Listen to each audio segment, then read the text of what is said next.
Hi hello అండి, welcome back to my channel. నేను మీ సింధు. ఈ వీడియో వచ్చి వాడపల్లి వెంకటేశ్వర స్వామి దగ్గరికి వచ్చామండి. మేము ఎర్లీ మార్నింగ్ బయలుదేరాము. అప్పటికే చాలామంది భక్తులు వచ్చినట్టున్నారు. కార్లు వెయిటింగ్ ఉంది. మేము కార్ పార్కింగ్లో పెట్టేసరికి కార్ పార్కింగ్ ప్లేస్ అంతా ఫుల్ అయిపోయిందండి. పార్కింగ్ టికెట్ వచ్చి 40 రూపీస్. మేము ఎప్పుడు వెళ్ళినా వేదాశీర్వచనం టికెట్ తీసుకుని వెళ్తామండి. తులసిమాల తీసుకుని వెళ్ళాలండి స్వామివారి దగ్గరికి. స్వామివారికి మనస్ఫూర్తిగా నమస్కారం చేసుకుని ప్రదక్షిణ స్టార్ట్ చేశామండి.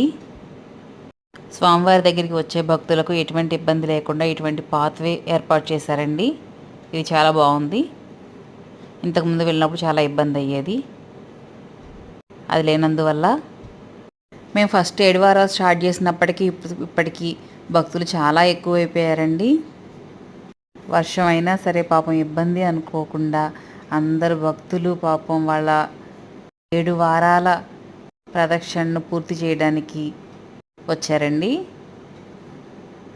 వర్షం కదా, వర్షంలో కూడా ఆకుండా ప్రదక్షిణలు బాగానే చేశారండి భక్తులు. ఈ వాడపల్లి వెంకటేశ్వర స్వామి దగ్గరికి వచ్చేటప్పుడు మనం 7 కాయిన్స్ తెచ్చుకోవాలండి. ప్రతి ప్రదక్షిణ హుండీ దగ్గర నుంచి స్టార్ట్ చేయాలి. హుండీ దగ్గర నుంచి మళ్ళీ తిరిగి వచ్చి రాగానే హుండీ దగ్గర మళ్ళీ ఇలా రూపాయి కాయిన్ వేసి దండం పెట్టుకోవాలి.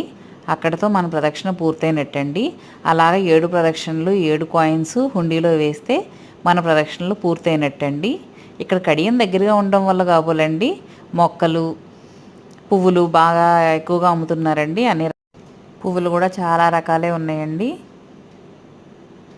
ఇంతకుముందు అయితే ఇంకా ఎక్కువ ఉండేయండి. ఇప్పుడు వర్షాకాలం అవడం వల్ల అనుకుంటా సీజన్ కాదు కదా చామంతి పూలకి. సో కలర్స్ చామంతి పూలు చాలా తక్కువైనాయండి. కూరగాయలు కూడా బాగా దొరుకుతాయండి ఇక్కడ.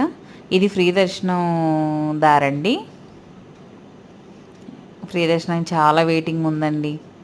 మేము ఎప్పుడు కూడా వేదాశీర్వచనం టికెట్ తీసుకుంటామండి. Don't forget to subscribe. Thanks for watching.